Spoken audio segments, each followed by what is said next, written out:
He's the chairman of Ankur Scientific Energy Technologies Private Limited, which focuses on renewable biomass gasification technologies. He serves on several committees and national panels dealing with energy and development. He has several degrees from MIT.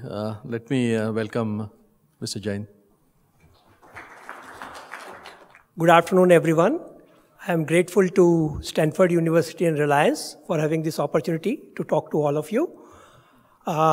It has also given me an opportunity to listen to some of the most stimulating speeches and ideas from Dr. Mashelkar, Dr. Ramanathan, Mr. Sapre, and I'm sure there is so much more to come over the next few days. The focus of what I'm going to talk to you about is basically rural areas of developing countries and the role that biomass can play, a resource that to my mind has not received as much attention or as much technology development in spite of the potential that that particular resource has for developing countries in particular. Many of the things that I'll initially say are well known to all of you. Focus rural areas because a majority of the population that we are talking about, whether it is in India or any other developing country, which does not have access, is in these areas. Commercial fossil fuels have had very limited access so far. Utility grids, like we have seen, extensions have taken place. As Nikhil Wood has told you, there have been major initiatives on grid extension, but the fact of life is that grid extensions have not helped because there is no power. There are viability issues, all kinds of issues are there. So even if grids have been extended, the quality and availability of power has been very poor, which has essentially prevented most people from making any productive use of the grid extension. And above all, the fact that there is a very limited purchasing power with most of these potential customers or users. That has to be taken into account. The major needs of rural areas, as we all know, cooking happens to be the single most important need. Lighting, entertainment, communication, amenities that we talk about. Productive applications in agriculture, maybe cottage industry, commerce, etc. are the other needs that we need to look at. I'm focusing on biomass because to my mind, hydro, wind, solar, out of the various renewables, have had, I think, a reasonable development and major initiatives are being taken by a number of people. Nikhil is an example, Selco is an example, lots of examples there where a lot of initiative has gone in these three areas. There are, of course, issues of variations, diurnal, seasonal variations, whether you take hydro, whether you take wind, whether you take solar. Major focus of all of these technologies that have been extended to rural areas has been on lighting and associated activities. Lighting could extend to communication, entertainment, but not much beyond that. The key energy need of cooking is obviously, to my mind, not addressed by any of these renewables in any meaningful manner. And the final thing is that, of course, the resource is free in all three cases, whether you take sun, whether you take wind, whether you take water. The resource is typically free, but the fact is that at times there are capital investments which have to be paid for, and what that means is that you essentially take capital out of the rural areas. And that is one of the considerations that probably needs to come in at some point in time, saying that if you have people with limited purchasing power, should the money that is spent on these services remain in the village? Is there a way that it could remain in the village or the community, or does it need to go out? For example, if we have very large solar installations coming in this country under the National Solar Mission, the fact of life is that a lot of the money, we can say that we are using solar energy, we are going renewable, but the fact is that that capital essentially is being paid for and it is going out of the economy in most instances. To my mind, biomass could be a major game changer because it has all the right attributes that are required for this large population in rural areas. It's a local, sustainable resource. So the issues about how the resource comes in, whether it will be the perennial or not, are not really very relevant. It's relatively widely available, relatively easy to store, which is a big advantage because that allows you to use it or convert it to any other form as and when you want it. You could do it round the clock. And there's a lot of potential for economic development in the local areas. Obviously, if you have all the right attributes and not much is happening, there has to be something wrong, because it cannot be that you have all the right attributes and still nothing much is happening. There are major drawbacks. Typically, biomass is still being used in a traditional manner. There are utilization efficiencies which are very, very low. There are serious, like we have heard from previous speakers, there are serious environmental indoor pollution issues that are there. And I think one of the major reasons for all of them is that very little technology has gone in so far. I mean, there have been initiatives on cooking stoves. There have been other initiatives, very well-meaning and very focused initiatives. But in terms of the larger picture, if you look at the technology going in, that has not happened. On the scale that it has happened with solar, it has happened with wind, it has of course happened with hydro, and part of the reason is that technology development is probably focused on business potential, what comes out in terms of what you produce or develop as a technology. And I think what we have been discussing this morning is how do you either change the business models or how do you look at the problem in a somewhat different manner. Now look at electricity in a country like India. You could have individual households, India or any other developing country, where probably the best answer to my mind is PV, because most other technologies will probably not make sense if you have a few houses on a hilltop or houses which are hundreds of meters apart, then obviously that probably will be the best answer. You could have small loads. It could be a community. I mean, it could be a village where you have a certain requirement for a standalone system. You could have mini grids that we have talked about based on solar, but they could also be based on biomass with much greater impact. And areas where we already have grid extended, and in this country we had a major program a few years ago called Rajiv Gandhi Gramin Vidyutikaran Yojana, where the country spent a large amount of money in extending the grids, in setting up distribution outlets, with relatively little impact to my mind. Lots of business, but not much in terms of what the impact on rural areas has been. The other thing that I said, handling cooking needs along with power. There are possibilities in terms of cogeneration where you say take biomass and can you do both?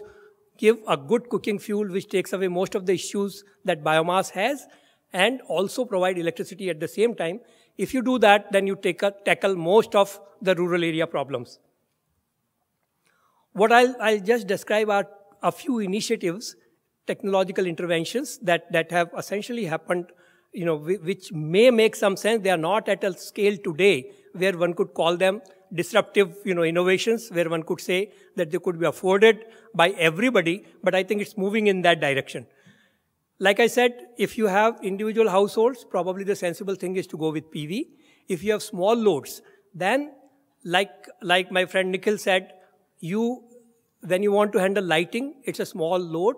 If you want to handle, entertainment, communication, again, the requirements are small. But if you decide to look at irrigation, if you decide to look at cottage industry, then many of the models that we currently have with solar probably become more difficult to implement.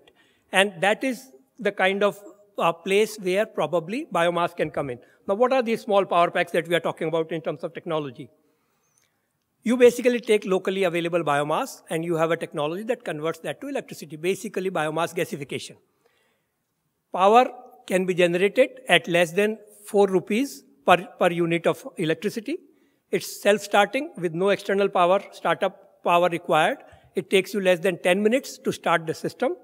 It could be operated round the clock or as needed on demand. And biomass consumption is relatively very reasonable, about 1.3 kilograms per unit of electrical output. 10 kilowatts onwards, even smaller than that could be done, but 10 kilowatt onwards, there are systems which are already available and which are being used. And there are installations in this country. There are installations that are going out of this country in many other countries. And like I said, there is a tremendous potential for income generation. And one of the major initiatives for these small, systems that is coming in India in particular, is we have mobile towers. Now, mobile technology has moved in every nook and corner. Lots of potential for all kinds of economic interactions by even villagers. But most of the towers that are going in rural areas now essentially have to operate on diesel for the very simple reason that we have heard again and again that the power there is a real problem. Now, mobile towers are today becoming one of the major consumers of diesel in this country, one of the major consumers. And so there is a major push from government and policymakers to say that you have to reduce your fossil or diesel footprint.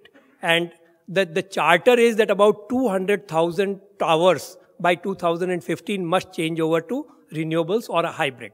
Now, quite a bit of action has gone in solar, but there are limitations that I don't think we can discuss here. So the next major initiative is basically based on biomass. And the advantage, if you move into mobile towers, is that you could probably go from there to the community also. So if you have a small 10, 20 kilowatt system which is supplying power to a mobile tower, then you have one assured customer where you can essentially be assured of a certain revenue and certain viability. And then beyond that, you could start doing things with the local village. A typical small system, this is quite old. Now the new systems look far more compact and sophisticated. It's basically a small, and with mobile tower application, Reliance is a major player in mobile towers. The requirements are very, very different. You want a system, when we were working on this technology, we were given a charter that you have to have a system which must be totally remotely controlled. So you could have thousands of these installations which are controlled from a central location. You should be able to start the system, you should be able to stop the system, and you should also be able to monitor all the parameters of the system. Now, that's where the technology has come in now. The only unfortunate thing that requires presence at site is, of course, biomass charging, because you cannot do anything about biomass charging in a remote manner. So there must be somebody who will come every 10, 12 hours and charge the biomass. Other than that, everything is at a level where, so basically what I'm saying is you could go to any level of sophistication with the technology the way it is now. Then the other thing that I talked about in terms of saying that if you have basically grid extensions, and those grid extensions are not serving their purpose in terms of, every country, every developing country, India is no exception. Politicians, bureaucrats, all of us like to talk about the fact that finally our target group is rural population. We must provide them all basic amenities. We must provide them with good quality power. But I think the fact is, when you say power, we talk about power that is electricity. You could talk about power that is money power. You could talk about power that is power of being occupying a chair. And as would happen, power that is electricity always flows to those who have other kinds of power. So if you have money, if you have voice, if you have, political power, then you have a chance of getting good quality electricity. But if you look at rural population where most of these attributes are missing, then that is exactly why they are not given the priority. And many times when you talk about the fact, how can you ensure that the quality of power available in rural areas could be very good? One simple answer would be that if you could change your way of handling these things, what do we do? When we have a shortage of power, the first areas to be bumped off are rural areas. The last area probably to be bumped off in Maharashtra will be Mantralaya. Simply because most powerful people live there, you can't afford to cut them off. Now, if you were to simply say, I'll change my policy. If there is a power shortage, I'll cut off Mantralaya first. And the last people to be cut off will be rural areas. Then rural area power problem will get resolved. But the fact of life is that will never happen. So you have got to come up with initiatives which will ensure that there is a vested interest of urban, industrial powers to ensure that the rural areas will remain essentially connected. And one of the possibilities is that you have tail-end power plants, saying that most of the power, flowing to rural areas will be through about 1.52 MVA lines. Now that happens to be an ideal scale to set up a power plant at the tail end. And what you essentially end up doing is that by setting up a power plant there, where the need of the rural area is limited and variable, you have some power being generated in those areas that could flow back into urban or industrial areas. Now, if they become net producers, and I'm not going through the details so that I keep to my time. If they become net producers rather than net consumers of electricity, then immediately there is no reason for anyone to cut them off. Because if I'm sitting in Bombay and if I have 100 feeders, which each one of them could bring in a megawatt of power into Mumbai, then there is no reason why I would cut them off. And all other advantages of biomass that we have talked about essentially become valid if you look at the investments that go into rural areas, if you look at the employment that could be generated. All of that essentially could come about by a simple change in the mechanics or the policies. Now, what prevents that from happening? If you look at the investments to my mind are not a problem. Because what we find is that in rural areas today, in rural India, there are a large number of people with quite a bit of money. And how has that money come about? We look at, all of us are familiar with the Nano story, right? Nano was shifted from West Bengal to Gujarat, to Sanand. And immediately the land prices there skyrocketed. So a farmer who had a couple of bighas of land essentially ended up with 1 crore, 2 crore, 3 crore, 5 crore, 10 crore kind of money. The farmer does not know what to do with that money. So as a matter of fact, if you look at the automobile majors and if you ask them, who's buying a lot of Mercedes, BMWs, this, that, then they'll say a lot of them were farmers some time back who have sold their land and who now have a lot of money. Now, all of these people are familiar with biomass. They are in rural areas and they have the money to invest whatever you need in terms of promoters' contribution. So it's not necessary that government has to put in money or big business has to put in money. But that could be essentially a paradigm shift in terms of what one wants to do for the rural population. I'll just go through it quickly so that this is a plant that was set up in Gujarat. This is at 1.2 megawatt level at the tail end, just to prove the point that it can be done. Now, many more such projects are coming up, not in India, because there are some policy implications, but in other countries. You could look at islands, you could look at, we are doing a number of projects in Sri Lanka where policies are far more favorable. But basically, this is the kind of thing that one can do. And the last thing that I would talk about is co-generation of charcoal and electricity. Like I said, cooking is an important need. And to my mind, if you want to handle cooking and electricity through biomass, there are two mechanisms. One is when you generate gas from biomass, through biomass gasification, you have the possibility of essentially piping the gas. You have to do it in a safe manner, but then Mumbai had producer gas before the, if you look at a century earlier, then they had producer gas in households and it was used for cooking and all. So it can be done in a safe manner. So if you generate gas, you could use that for cooking and you could also use that for power generation. The other option is you generate charcoal and electricity simultaneously, taking the biomass that the village is currently using today. And then you essentially have charcoal as a very clean fuel which goes to the households for cooking and electricity goes for all other applications. Charcoal yield of over 30%. Now 30% charcoal yield basically means that you are talking about something like 65% of the energy being in charcoal, which even charcoal conversion technologies today cannot claim. Where your only objective is getting charcoal out of biomass, even then you are limited to about 25-30% as the yield by weight. Now here you are able to generate power from the waste gases which would otherwise go into the environment, and you are able to essentially get this high yield. So basically, interventions like these could take you to a point where you say that, and this is just the kind of charcoal that is produced, just for quick look. So if we talk about game-changing technologies, I mean, there could be game-changing technologies, there could be game-changing policy initiatives, and which essentially could address the basic issues that we are talking about. To my mind, market-oriented technology development will only work to a limited manner, because unless you have, very disruptive technologies where you say you'll bring down the costs and affordability to a level which is not ruled out, but which seems difficult right now, where you could say that every poor household or every poor village can essentially have affordability. There, essentially, the business model in terms of saying that market will take care of things is unlikely to work. Now, what is it that we need to do with biomass? And that, I think, is a big challenge, whether it is people from Stanford or Reliance or people like us or whatever. To my mind, there are 2 or 3 things that need to be done. Can you take biomass and essentially figure out a way of converting into a standardized fuel? Because that is one of the big problems with biomass.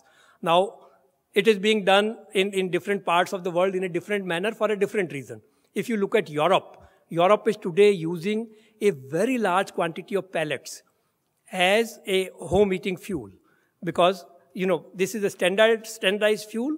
Now, if something like that at a village level could be done, then that would take care of one of the big issues with biomass, which is saying tremendous variation between the types of biomass, which makes it very difficult for any device to work effectively when you change from one fuel to the other, which is bound to take place if you are in an agricultural economy where you are going to have 2 or 3 crops, different residues coming in, and different times of the year, you'll have different biomass feedstocks to work with. So that is, I think, one challenge that one needs to meet on the basis of saying, can a technology development take care of the fact that like pellets are being made in a commercial manner for developed world or even in India, it could be done at village level in an affordable manner. The second, the fact that you have pellets and Europe is using them extensively has automatically led to a large number of home heating devices which are absolutely state of art and very affordable because the fuel is standardized. You are going to use pellets, so then you need to design a home heating system or a burner or a combustion system which will work with pellets. So that would be the second thing with the standardized fuel. Can you do that? Then the cooking part can be probably changed over effectively. And finally saying that whatever I have shown here in terms of the technologies or the hardware which essentially could lead to cogeneration, can that be essentially developed to an extent where it becomes absolutely state of art and more affordable? I think in a nutshell, that is what I wanted to present because I believe biomass is a resource whose time probably is now going to come. We have seen in some ways we can say in this country we started in a big way with wind. Then solar in the last few years has been a big story, and hopefully all over the world biomass will be the next major initiative. Thank you very much.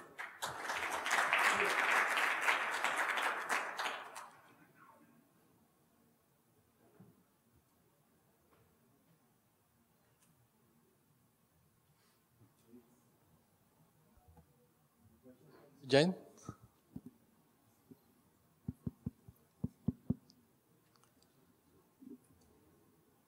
Well, it sounds like everybody must be hungry. Oh, there's one question right there. Yeah.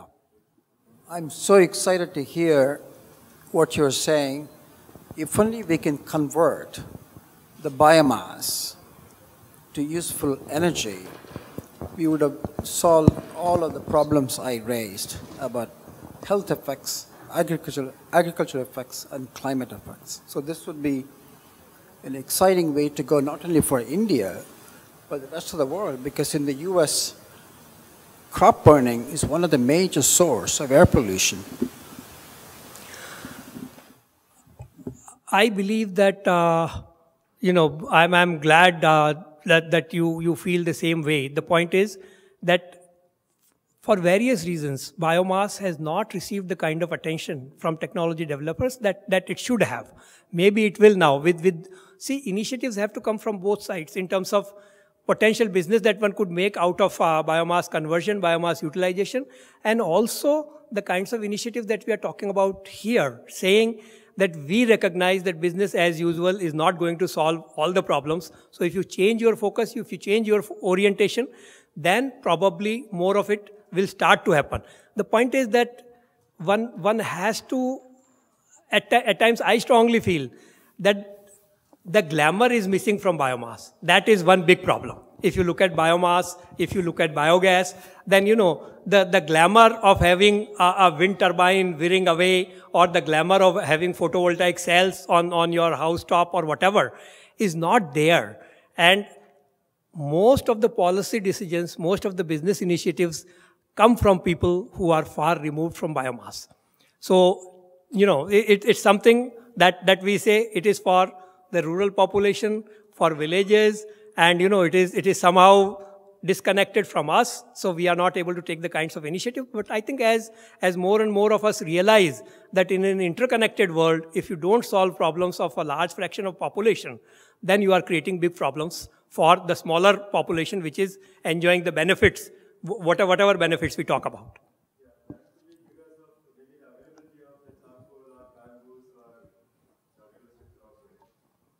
Because if you look at could you repeat your question? Yeah, no, that could be because of the availability of charcoal or bamboos, or maybe the structures. Because in India, if you look at most of the rural areas, the availability of charcoal is not so easy.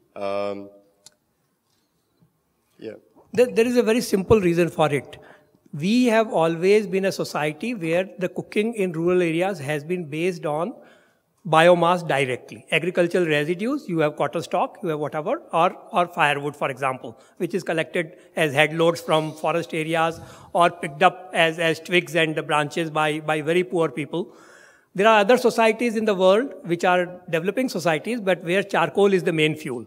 Now, the point is that because biomass is available, unless we decide to convert it to charcoal, this ability to use charcoal will not be there. Because if you look at the charcoal availability or charcoal price, it's beyond affordability, or like you say, availability is very limited. So that is why, see, finally what happens is we have done a number of studies which say if you take a village and if you take whatever firewood they are using for cooking today and just put it through the technology route, which is saying simultaneous production of charcoal and power, then you not only meet all the cooking needs which were being met by firewood earlier, you save some resource and you also generate electricity. Now that is what we are talking. When Professor Mashelkar said that you want to have more from less for more, that is essentially what you are trying to say, that people are already using biomass. Can you essentially change the mode so that you use less of that resource and give a much bigger, much better output to the same people? Yeah, actually, see, about 25 years back in my home, in our village, we had a biomass plant. There was only to charge the electricity for my home needs. That time we had a lot of cow dungs and charcoal available as structures, so we could be able to produce electricity only to cater my home needs. But if you look at today, it's not possible there because of availability of these structures. This we can debate. My point is that you can take the same village which is using biomass, take only that resource because they are already using it. And only conversion technology takes it from 8 to 12% efficiency to something like 75 to 80% efficiency. And that is what allows you to do what you want to do. Excuse me, sir. So the other thing that you missed out, I mean, because you were focusing only on gasification, the other is biogas itself, right? I mean, if you're talking about biomass, we have two kinds, dry and wet. And it's probably not only a rural solution, it's also a solution for cities. If you're talking about the wastage, waste to energy systems can be a solution across. I mean, it's not really, again, it's not a developing country solution either. So we need more efficient systems that are biomass based and that are compact. You are absolutely right. I just focused on biomass because I was to focus on something, but you are absolutely right about biogas, its potential, not only in rural India, but also in urban India. I mean, for example, we are talking about Tamil Nadu now, where they are saying every hotel, every resort has to necessarily reprocess the food waste and produce biogas out of that. So all of that is absolutely very relevant. It is not, when I talk about biomass only, it is not to say that other things are not relevant. Obviously, every resource and every technology has the role to play, and I fully agree with what you have said about biogas. There's one last question here. Bani Banerjee from Stanford. This is a very exciting concept and an approach. Very impressed with your talk. I'm wondering if one should have a cautionary kind of a note in imagining a scenario where biofuels are really successful, and then one starts competing with food security and also regeneration of nutrients into the soil. See, basically, if you look at biomass, then your focus has to be on two things. You cannot have a solution where you say you'll create other problems. That's very clear. So you essentially have to focus on agricultural residues, and you've got to focus on plantations which will go on barren land. Now, these are two initiatives which essentially ensure that you not only do not create additional problems, you essentially have an incentive or motivation to move the societies towards greater food security and also move them towards greater green cover. So basically what we are saying is that you are not going to use forest biomass or that kind of woody biomass to a large extent. But if you take agricultural residues, which are essentially in line with food security, the more you grow, the more food you grow, the more residues you'll have. That's number one. Number two, in India, we are now setting up projects where plantations are being put on barren land and then they are coupled to biomass production. So you increase the green cover. So basically, ideally, one would like to have solutions which are comprehensive, which essentially ensure that you do not, harm one part of the society by creating a benefit for the other part. I have a last question, if you don't mind. Yeah. Mr. Jain, this side. Yes, please. Yeah, hi. I fully agree that we should have more technology-intensive programs to enable use of biomass. But I think if you look at it from an industrial perspective, and if you're talking 1 megawatt, 2 megawatt of biomass plants, they are by and large even a lot to do with an industrial scale. We have technologies which can sustain and burn biomass very effectively to 80%, 85% efficiencies. In India, the biomass, surprisingly, though it's an agro-waste country, is about 30% or 40% more expensive per unit energy as compared to any part of the world. If you compare with Southeast Asia, if I have to compare palm kernel waste with a calorific value of about 6,000 kilocals, and the unit of 6,000 kilocals, I would typically, if I convert, I would get it at 2 rupees, 2.5 rupees. But I would get rice husk with 3,000 kilocals at 3.5 rupees. The main problem in India to use biomass is not really technology, it's actually establishing the supply chain to make it much more cheaper. So the supply chain and an organized supply chain to make biomass available is the key thing to address, and biomass would pick up as one of the source of energy. See, I guess you had mentioned earlier, you are from Forbes Marshall. Yeah, you had said that industry is starting to use so much more firewood because of very high prices of fossil fuels over the last decade or so. Because industry wants to use it, the supply chain automatically gets established. If you look at rice husk, then the supply chain is reasonably well established because it comes from proper industrial activity. You have rice mills which produce rice husks so that you have that. Now, when you look at rural areas and if you look at the pricing and if you look at kilocalories, then to my mind, the whole, argument is in some ways, topsy-turvy. Because my simple argument is, what are we talking about? The point is that if you look at it from that perspective, then this whole conference or all initiatives like these are meaningless. Like Nikhil said, grid extension is absolutely non-viable, should not be done, cannot be sustained, whatever. So if you look at the population which cannot afford anything today, then only small initiatives which are sensible for them in a meaningful manner will probably be done. But the point is that the disconnect comes in because the person who's going to do the project, right, has to pay for the biomass. But a lot of the benefits, and one big thing that we must remember is that biomass is the only intervention where 80% of the total revenues that come from electricity generation or charcoal or whatever remain in that very society itself. So if you are based in a village, what happens if I set up a solar system, right?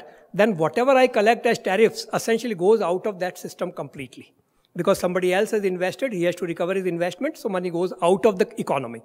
Now, when we set up this 1.2 megawatt power project in a tribal belt in Gujarat, in 1 year and 3 months, we bought biomass worth 4 crores. 4 crores, which was, half of it was being burnt in the fields. Because if you grow cotton, and if the rains come at a certain time, then you have very limited time and very limited utility for cotton stock. So what do? And this is the problem that you see with rice straw in Punjab, Haryana, right? When Delhi essentially has a big problem in summer, the reason is very simple. Farmers are burning their rice straw in the field because there's nothing much that they can do about it. So the disconnect is that the benefits, when we say that 4 crores went to that rural area, I don't get any credit for it. I must essentially pay for the biomass and still try and produce electricity, which is cost. That is where the policy shifts have to come, where you have to say that if you look at the comprehensive picture, then you have to say one part of the society is getting employment, it's getting a lot of additional income, right? There are lots of other benefits. How do I make it attractive for others who are entrepreneurs to come in and do that activity? That will not be on the basis of what direct revenues they could get. So policy has, see, look at the complete national solar mission. We started with something like 17, 18 rupees a unit, right? Why did we do that? We said a major expansion will take place, right? Which has taken place, right? So something similar. And I always say, if you can give 17, 18 rupees for power, which is not on demand, which is essentially beset with seasonal variations, daily variations, why can't you pay 7 rupees for biomass power, which is firm power, and where out of 7 rupees, 5 rupees are going to the rural population? That is simply because that rural population does not have the kind of voice that probably photovoltaic players had in this country 3 years ago. It's a fact of life. And that is where the problem is, that when you try and change a society, right, then these kinds of questions will always come about. And if we are able to take the right decision, then that's fine. Otherwise, the rural population has been living and they will live the way they have been living. I hope it answers your question partly. Yeah. Let's give a big round of applause to you. Thank you very much.